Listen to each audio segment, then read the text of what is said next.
They was ruthless in there, though.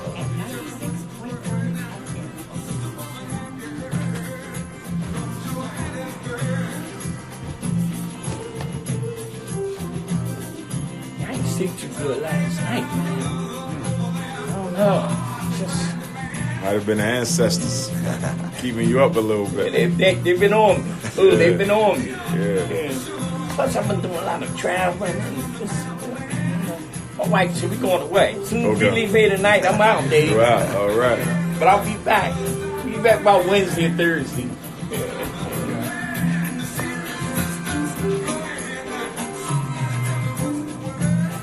And you know, it's funny, when I was doing psychotherapy, I started really looking at the sisters coming in there, bringing their kids.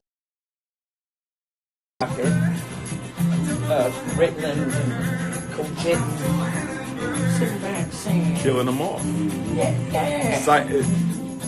The biggest contradiction is America claims there's a war on drugs, but you steadily pumping drugs to school-aged children. You're sending black men to prison for selling the crack, but you're giving it to their kids to go to school. Look at that. Yeah. That's hypocritical. Yeah. You making drug addicts and got a nerve to be locking up drug dealers. Yeah. That's been crazy, man. When you think about it, you can't expect them to do anything that they don't do. Exactly. They medicate their own kids. True that. You know, it's like, True so that. it's like, you True know, that. that's what, and that's what I think that's what made our cultures different. Is because Yeah. you know we didn't do the whole We medication. were healing. Yeah, you know what I'm saying? Like we didn't do the whole rest of that stuff. We talked it out, we fought it out, whatever it was, we got it out without medicine. Exactly. It's like, but you know, that's the first thing they do is go to first thing they First do thing is they go do, to they medicate everything. Yeah, it's like, so you can't expect them to do something for you. That's their way. That's their way. And it's a $30 billion industry. Absolutely. So, I mean, they cashing in. Right. They killing them. Now, my office now in Torresdale, so I ride up and down Kensington I know where Avenue you at. because my background in that opiate thing is crazy. Oh, I'm in the But middle you of know,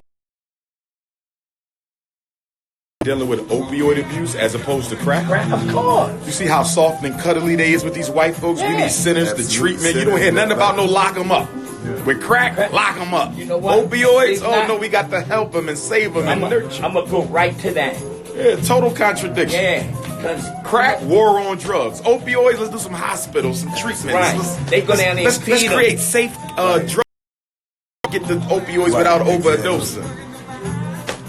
It's a game they playing. Oh. And everybody called me. They said, well, Rick, what do you think about safe injection sites? I said, let me tell you something. I say, first of all, it's illegal to use drugs. It's illegal to sell drugs. But y'all run down there and feed people, give them water and clothes, and labeling them. But when I go back to when I was smoking crack in the 80s, y'all locked our ass up. Yeah. They locking up them white kids, no, because they white. Right.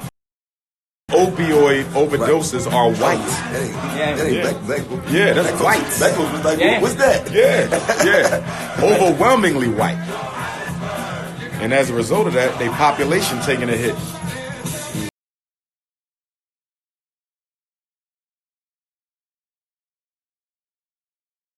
WURD, and I'm sitting here with Dr. Umar Johnson and Pastor Brian Jackson from the Garden of Air Church, and we're just having a general conversation about the upcoming events. During the break, I was talking to Brother Umar Johnson and Brian about the comparison that during the crack epidemic, right, they were locking us up. And me and my wife have this conversation constantly about this whole opiate epidemic. And some of us believe that they need to be locking them up. Mm-hmm. You know, but they run down there and give them water and clothes and all that. And as we're speaking now, folks are out there dying. So let's look at the comparison in this whole move of a shift in how people are treating people. So absolutely. Yeah. Whenever you deal with substance abuse, you're a public health problem or a criminal justice problem. Mm-hmm. Those are your options. We're either going to treat them as mentally ill patients who are in need of care and treatment like they are offenders against the law. When we go back to the war on drugs, which, by the way, was created by the CIA, Cocaine Import Agency, CIA, brought the dope. This was a government-induced war to cripple the Black Power movement. Drugs is what slammed the door on the Black Power revolution. Yes. Okay? And they did it to totally dissipate that energy and disorient the community. When drug addicts in the black community were engaged, they were treated as criminals, arrested, and locked up. Yeah. They were not put in treatment centers. There was no safe injection sites. You understand? There was no public health approach to the crack addiction in the black community. Fast forward now, 40 years later, we have a opioid crisis in white America that is probably worse than the crack epidemic in black America. Yes. But as opposed to treating these young white children like criminals and offenders against the law, instead of locking them up, they've chosen to approach it as a public health problem. So they're giving them safe injection sites, treatment, hospitalization. They're being given leniency in court if they are even arrested. Because from what I'm seeing with the opioid crisis, they're not even arresting them for possession. They're simply taking them to the medical treatment facilities and mental health treatment facilities. A total contradiction and a total different approach than what they did to black folks. Yeah, and that's why we have these in-depth conversations about what's happening currently today. And folks need to pay attention. So that's why, Pastor, we're going to load up your church with a host of folks coming here to hear life-saving information, how we can save our communities, our kids, even our elderly folks. I'm finding more elderly folks that are doing opiates now. Yes, indeed. And, we also have a very high depression rate amongst the elderly, and we have a very high suicide rate amongst the elderly. Abuse rate amongst the elderly, because what happens is when grandma gets old, first of all, the depression kicks in because she no longer have the control, over her body she once did. The systems are beginning to break down because we're not meant to be here forever. God gives us a century, give or take a generation, right? So that's a depression. And then they're often isolated. The elders like they're basically useless eaters, as opposed to our African culture where we embrace the elders. They are the most revered citizens in the community. But unfortunately, whenever white America gets a cold, black America catches the flu. So since white people don't value their elders, we don't like to value our elders either. So they end up suffering in silence at home, not getting the visitors that they need. Then the state comes in and forcibly removes the elders from their homes and put them in these elderly homes where they are significantly more likely to get abused. Yeah. These elder homes, most of them shouldn't even be open. What I've seen happen in these elderly homes is absolutely unacceptable. I know sometimes it can get difficult to take care of an elder. I understand that. And sometimes it comes a point where you do have to transfer them over to hospitalization given the extent of the medical challenges. But when you have a mother or a father who has a mild complication, maybe they're just going blind or deaf, or they may just be diabetic, there is no reason, in my opinion, anyone. But no elderly parent should be put in an elderly home when they're suffering from a complication that is clearly manageable. Yeah. We have to stop throwing away our parents. That's a European. So, Pastor, let's swing back over to you because when I look at your congregation, and I'm glad, you have a majority of your people there. What's the ages of the folks that attend your church? Because, you're a young guy now. Yes, now, sir. the old pastor you had there, what was his name? John Roberts. John Roberts, and I would visit there periodically. So now you're a young, energetic, young, inspiring, young black man. Are you getting a lot of young folks coming in there? Yes, so I still have older people, and like Dr. Umar said, is that I definitely I revere them, and because I believe that even though they can't do, they know how to do. And I don't think that I think they're still worth something, and we very much so still appreciate them. My chairman of my deacon board just turned 81 a week ago, and we celebrated him with cards and balloons and different things to help him to live, because there's knowledge and there's information, even though that I can physically do. But there's things that he can't physically do that I can do. But he got that wisdom. But he got that wisdom, and he got that knowledge. And the Bible says, that you ought to call the old because they're wise. You call the young because they're strong. It's like, so it's definitely together and not cast those who have already gone away, because they can help me in one way or another. And there's plenty of times information, even in this generation, in this day and time, knowledge that he's given to me that has caused me much so successful. Powerful. Yeah. Old man for counsel, young man for war. Yes, yes. So phone lines are open, 215-634-8065. Turns or comments, give us a call. We need to hear your feelings about what's happening in the communities. And a plethora of things we talked about, medication in schools and gentrification, and just really looking out for our youth and our elderly folks. Well, I tell you this, one of the big issues we got right now, well, the three biggest, first of all, the 5 major problems in Black America, and they're no different in Philadelphia, right? Gentrification, the cleansing of Black folk. And I know pastors see it, looking in North Philly, it ain't the North Philly we grew up in at all. No. So the whites are coming in, and they're being aided by the city government. We got to be honest. Tax abatement. That 10-year tax abatement is allowing white folk to come in, buy up all of the property in middle to low income neighborhoods, and then they don't have to pay no city tax, no school tax for 10 years. But then you turn around and say you don't have enough money to fund the recreation centers, you don't have enough money to open up all the pools, you don't have enough money to help fix the schools, but you're giving away $43 million in tax revenue with these 10-year tax abatements. So the city is willing to go broke to let white folks take over the Black community. Not only that, check this out. I was doing some research on this. Philadelphia leads the nation in gentrification. And the gentrification in Philly is worse than San Francisco, which was considered the... Remember, for a while, the population was going down in Philadelphia. Remember, Philadelphia used to be 2.5 million. Yes. Then it went to 2 million. Then it went to 1.5 million, right? Well, guess what happened between 2016 and 2017? It started to climb. 1,000 folks moved into the city, most of them white. Wow. Now check this out. Even though Philadelphia is diverse culturally, it is still the most segregated city in America. They said Philadelphia may be more segregated residentially than Chicago. Wow. So listen, we got a caller calling in on line 1. I think it's Bobby calling from Southwest Philadelphia.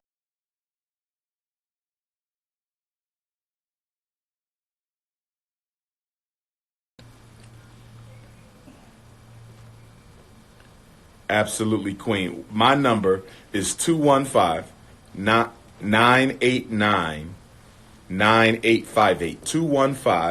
215-989-9.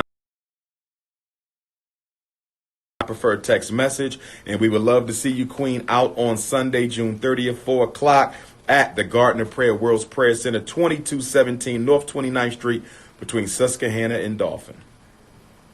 17.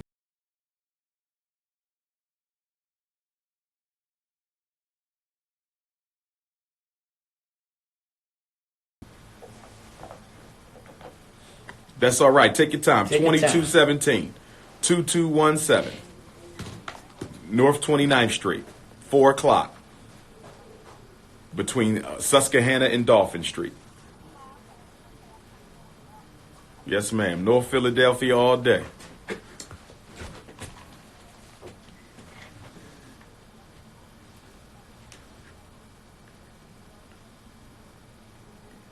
Yes, ma'am. I'm a school psychologist.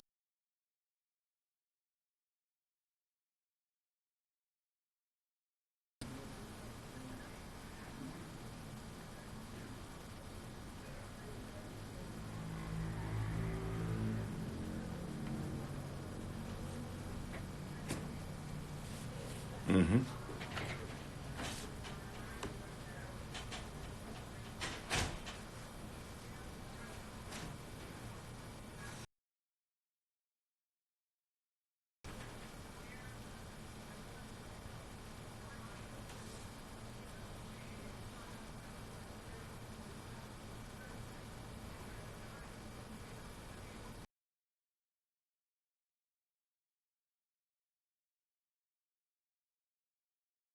Brown versus Board of Education. Supreme Court said you can no longer use race in the schools, right? Well, guess what? Special education is created almost 20 years right after that. Special education was created to allow the white schools to resegregate because of color. You would now do it based on condition. In other words, I'm not putting the black boys in that room because they're black. I'm putting them in that room because they're retarded, emotionally disturbed, learning disabled, ADHD. So special education is the resegregation law. But let me also say this. The reason they desegregated the schools isn't because they thought black kids needed to be educated with white kids. It was because black children were inventing things that black folks wasn't even thinking about in those black one-room schoolhouses. Remember, the gas mask, that was a segregated.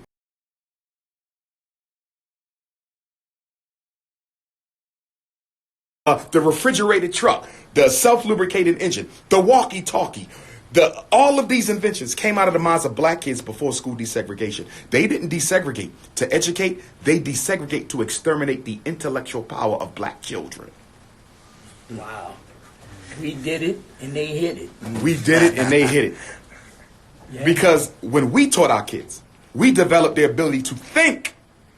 When the white folks got our kids, they simply indoctrinated them with what they wanted them to believe. There's a big difference between teaching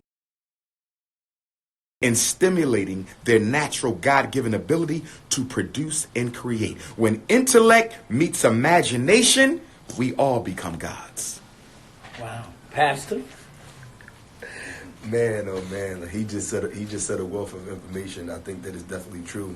Is that a lot of times we think that we spend so much time trying to be integrated and try to be with them, but I truly believe that sometimes they only integrate just so they can keep a close watch on us. Supervision. And basically, harbor and, get our information, and because a lot of times we don't see the potential in ourselves. So they get us, all together, monitor us, and they see the potential before we see the potential. Or they have the resources to be able to do stuff before we have the, and then, then they make the billions of dollars. The $1 billion from it. I was just, saying to a friend of mine the other day, look at almost any restaurant that you go to, no matter how fancy or no matter how, what kind of plate, what kind of star it is, most of the people that's in the kitchen doing most of the cooking in the high-end restaurants is who? It's us. They look just like me. They just like, yes. but who the people making the money? Yeah. who the lowest people on the totem pole is like, so they take our gifts and they make money off of it. Right. Oh, but it's mainly because we don't know how to be a good steward over what we have. That's right. That's right. You mentioned something, and it's funny. I was just in Jackson, Mississippi. Ran into a young lady. We talked about gentrification. And she said she was from Florida, and she mentioned climate gentrification. I thought it was quite interesting. So I started listening. She says, in Florida,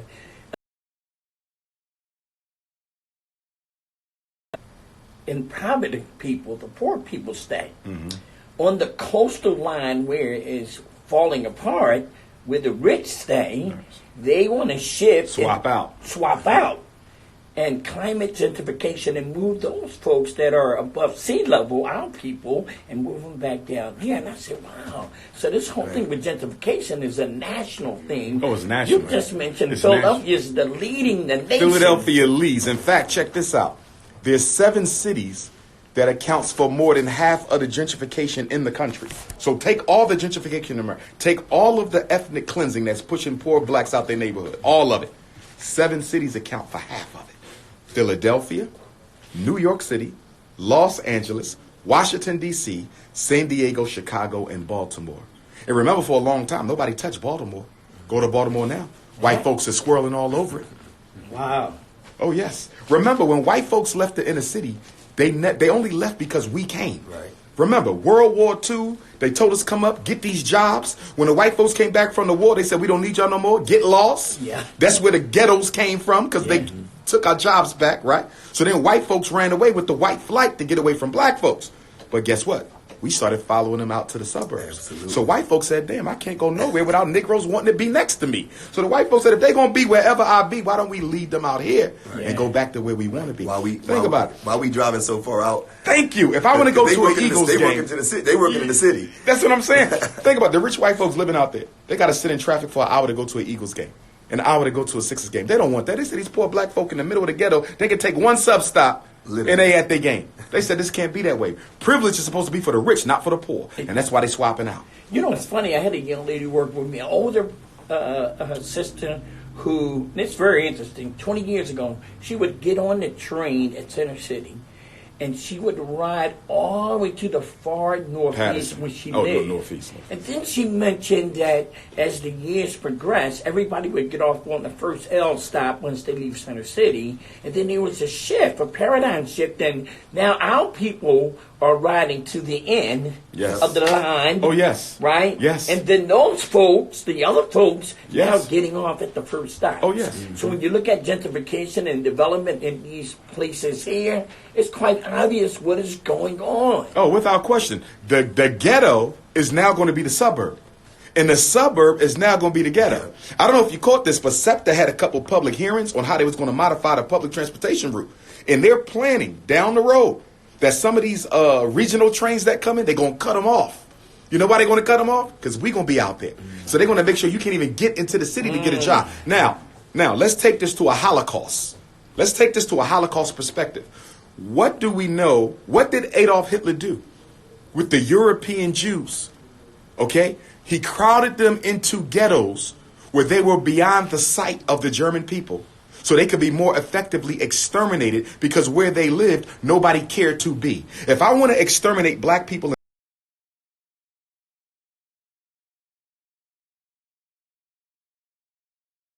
understand. But if I put you way out at the top of Ben Salem somewhere, and now if I start poisoning your water, poisoning your food, committing police genocide, nobody will even know it's going on. Yeah. This is a preparation for extermination. Yeah, yes. We got another call on the line. Boy, oh boy, the discussion is getting kind of right where we needed to be. We got Hakeem calling from South Philly. Is that Hakeem? He dropped. Oh, he dropped? Okay, so we're going to get right back into it. Hey, Brother Ooh, I'm telling you, folks, please pay attention. 5 major problems: gentrification, miseducation, police genocide, incarceration, and access to wealth. Gentrification, miseducation, incarceration, police genocide, and access to wealth. Those are the 5 fingers of death for Black America. Those are the 5 things we need to be focusing on. Now, everybody getting hyped for the upcoming city council election, right? Everybody went around and vote. I ain't heard a candidate yet. Not one of them. And many of them I know. And I love and respect them. But I ain't heard a black city council candidate yet give me a solution for miseducation, gentrification, mass incarceration, police genocide, or access to wealth. And then they want to say, why don't you vote for me? Because I want a solution. Not a Band-Aid. I want a solution. And the reason why our black elected officials can't give us solutions is because they're funded by the Democratic Party. They're funded by the same people causing the problem. How are you going to get a solution out of somebody being funded by the problem causer? Yeah, yes. So listen here, we're going to take, we got another call. I'm giving it back to Dave. I tell you, Pastor, the church is going to be packed over there at 29th in Susquehanna. I'm a shock the pastor. I might go into the Bible on Sunday.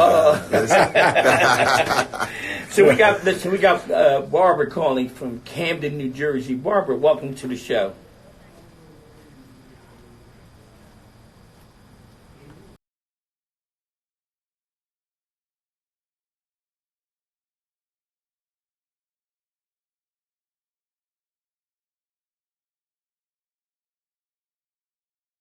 And Mrs. Jones. And I sponsored Billy Paul for 19 years and traveled all over the world with Billy Paul. So I always had that's my commitment to my relationship with Billy Paul. And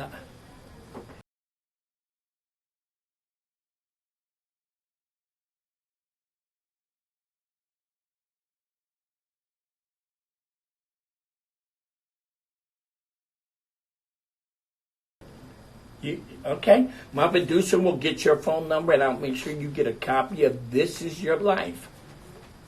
Thank you so much, Miss Barbara. Hold on, don't. Dave will get your number. All right. Yeah. So No solution. See, we got to understand something. Black America have been doing worse. The more black people we've elected. The more black people get elected, the worse we do. You know why? It's not that they're bad people. They're funded by the same people we're fighting. If you tell me you're running for office and you're a Democrat, a Republican, Green Party, Libertarian, I don't vote for you. You know why? Because I know you have to follow the party's agenda. You are not. If you're not an independent candidate, you're not an independent thinker, which means you don't have any independent solutions. See, if you're a Democrat, a Republican, Green Party, Libertarian, you're only going to push the agenda of your party. You have never met a black politician who was more loyal to black people than their party.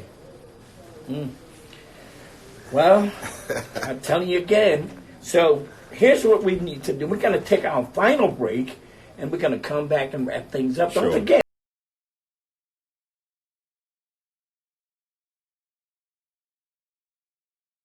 9th Street. Between Susquehanna and Dolphin. North Philly, I am home. Yes, come on out, but we also want West Philly, Southwest Philly. We want Darby. We want Yaden. We want Northeast Philadelphia. Wherever you live, come on out.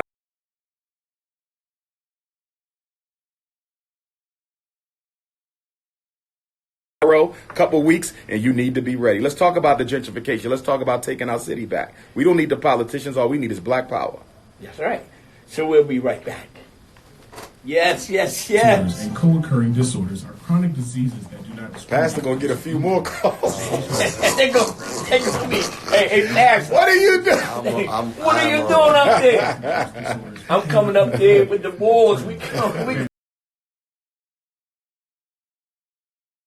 I might need all you. They said, yeah, they should. You think you're going? You think y'all going to be? I said. I think they should be there. I said, and representing the church. You know what I mean? They should have their families come. Yeah, and representing the church. Yes, indeed. So here's what we're going to do. When we go back on, we're going to close out. People you want to thank. Your deacon board, some other people, family, that whole thing. Then we'll close out with you, and then people you want to thank, and then give out the phone numbers and the website again, how people can.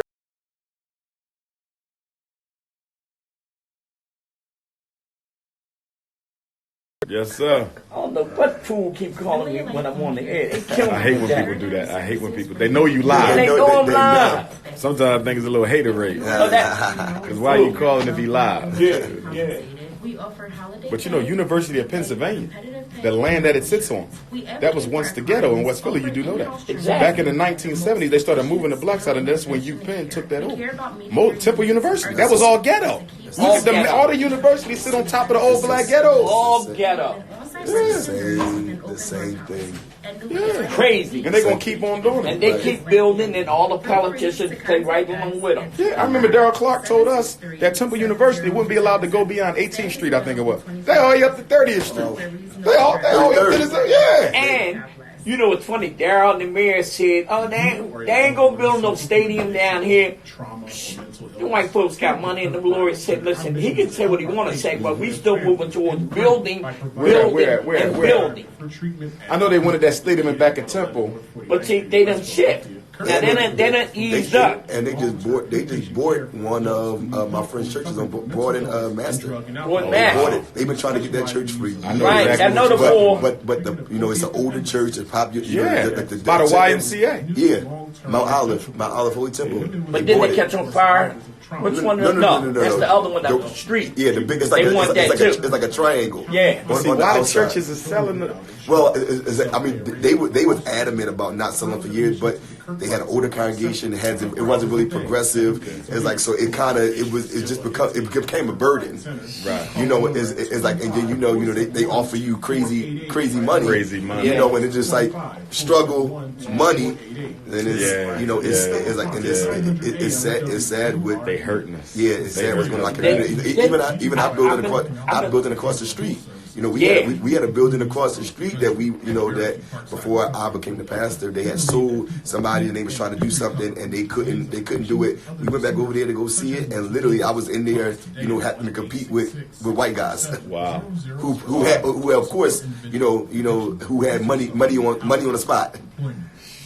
To be, to be able to buy, that's that access to wealth. Remember the five problems? Want access to wealth. See, they could tap them white folks. Go to the bank. A broke white boy will go to the bank and get a loan and get 5 abandoned houses. See, that take me to that Jesus money. Yeah. And then y'all run. We ain't gonna put it not the pastor, but the other mega churches. They got all their money in the white bank. I ain't got a mega church. And your mama. It's that Jesus money to those banks. And the bank use it. The church take that money to the white banks. And they use it and finance the gentrification. Yes. On black people's money. Yes. Yeah. Hey, when you said that one time, I said, yes, we funding it. Right. And my thing is, I think, and this might be, you might already be on this, but I think every church should have their own savings and loan or credit union. You feel me? Oh, no. That way the money don't go to the white bank. We got it, and we can tap into our own fund. Absolutely. And I can't believe, like TD Jakes, I don't think TD Jakes got a bank as big as you is. Right. Creflo Dollar, you ain't got no bank. All the money you taking, so you giving all that to a white bank to hold that? Every big church should have their own bank. And then all the developers come into that bank. Yes. Say, we need a loan for you. But your grandma can't go in and get that loan. Right. Where's Oprah Winfrey's money? Right. Oprah, all your money in the white bank, you talking billions. What if Oprah started a black bank? You know what we could do? But Jay-Z, who holding your money? I think that sometimes we think that big, and then they just make it so difficult for us. Every time we try to start something, they always find it's always a loophole. It's always something. It's always extra stuff that we got to go through that nobody else got to go through. The red tape. You know what I'm saying? Like in order to get stuff, done, and then don't let us actually get an opportunity to start something, and then it start prospering. Then they going to find even more loophole, and then not only just that, but then we got to make sure that when we start something, we stay integral with what it is that we do. We do. It's like, because sometimes that's what make it difficult. So listen, man, we back here and time flies, man. And again, you've been listening to Recovery Talk 101. This is a special edition where we do periodically to showcase individuals and organizations. I'm going to swing over to Pastor Bryant Jackson from the Garden of Prayer. I want to thank you for being here, man. I really appreciate you and your commitment and your leadership to the community up there. Your final thoughts. Anybody you would like to thank before we leave the airwaves? Yes, first off, I want to thank you for having me on this beautiful sunny Saturday, and then I also want to thank Dr. Umar. I want to thank him for even considering my church to come and to talk about these pressing issues, and even using this as a way to bridge the gap between the community and the church. There really is no separation between the community and the church. My church is the community, and we're only as good, and the church is only as good as the community that it sits in. I also want to give a shout out to my church, the greatest church in the world, with the greatest people in the world, who have stood beside me and who have encouraged me, and who have walked and held my arms up to make this happen, and to continue to be the light that Jesus has called us all to be in this dark world. So I just want to continue to thank you all for the invitation, and continue to ask you all just to keep my church in prayer as we continue to do the work of the Lord in the community. Yeah, and I look forward to seeing you next Sunday. Listen, I look forward to seeing you as well. Yeah. So we're going to swing over Brother Umar Absolutely. Johnson. First of all, I want to thank Pastor Jackson, young brother. Always good to see the young, strong pastors in the community. Thank him and thank his church, his congregation, his deacon board, and everybody else associated with the Garden of Prayer for being open-minded enough to let me come and bring my message to my own neighborhood. Yes. So thank you for that, Pastor Jackson, and the World's Prayer Center. But it's going down next Sunday, June 30th, Sunday, last day of the month, 4 o'clock, doors at 3. All children are free. All elders are free. Everyone else, $20 donation. You can make it at the door, or you could go to DrUmarJohnson.com, DrUMAR Johnson.com. Ticket price don't change. $20 at the door, $20 online, and we're going to use this money to help fund the Frederick Douglass Marcus Garvey Academy that we purchased in Wilmington, also fund the National Independent Black Parent Association, also fund the Shockumentary School to Prison Pipeline documentary that I'm working on, as well as the college tour for our young men and women. 215-989-9858, 215-989-9858. Black Power. Dr. Umar Johnson, thank you so much. Thank you, Bob. We're going to bring you back. Anytime. We're going to bring you back in here. Anytime. I'm here. We're going to bring you back in here. Anytime. Hey, Lloyd. So we want to thank our producer, Dave, for holding things down. Man, it's really been good. My final words have always been love someone because someone needs to love you back. To my wonderful wife, First Lady Sheila Ford. We rolling out tonight to my 2 daughters, Sierra and Quadia. and Sayer and Samir, my family, we love you guys. Lloyd, where we going tonight, We're Lloyd? going everywhere in the Caribbean where reggae music is played and soca music is played, like Trinidad, Barbados, Jamaica, Antigua, the Virgin Islands, Puerto Rico, the Cayman Islands, you know, Barbados. Did I say Barbados? Barbados, Everywhere. man. Flying fish. And Cuckoo, the national dish. Yes. So that's our good friend Lloyd Cummings. He's coming to you guys right here at 900 a.m. WURD 96.1. Don't change that dial. Until next week, peace, and we're out of here. Where you from, Brother Lloyd? Jamaica, man. Oh, I keynoted the DrMarcusgarvey celebration, Ocho Rios, 2 years ago. Largest one ever. I blew it down. Garveyite #1 right here. Yeah, man. Yes, sir. Good. So we're going back in here. This year marks the centennial for the Black Star Line. Yes, 1919, which was incorporated in Delaware. I just bought 2 schools in Delaware. 2019, 1919. Centennial. Garvey is in the world with. Yeah, man. Yeah, man. Beautiful. Appreciate you, black man. Always a pleasure. Yes, sir. Yes, sir. Get that out your way. Let's take some pictures. You got your phone? Oh, sure. Let's do it. Hey, man.